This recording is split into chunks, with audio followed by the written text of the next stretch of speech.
今仔日早起，咱先来关心台北地检署侦查台北市惊吓命案，立委捌以证人的身份到案说明做证3届。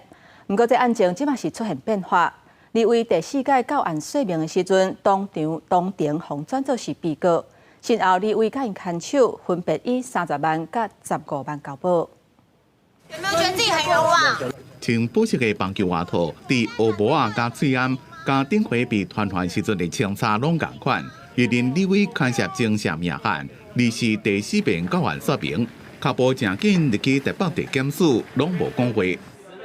死了一个人，你有什么话要说啊？要啊，立委的牵手共款被带回北检复讯，伊穿浅蓝色的牛仔外套，头帽啊扭来甲面黄条的，自头到尾拢无讲话。阿某2人当庭自污点证人转列做被告，检警也共时去搜查因住的所在。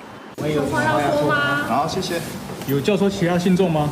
专案检方依照伤害致死罪嫌，有令立委30万交保，立委的牵手15万交保。阿某2个人大约是暗时10点半左右交保离开地检署。有平面媒体报道，专案小组查到一个秘密的录音档案，迄当阵在场的就位信徒，惊讲会出代志，有录到立委伫咧命案的现场，敢若是教大家安怎应付检警的讲法，正在这边转列做被告的关键。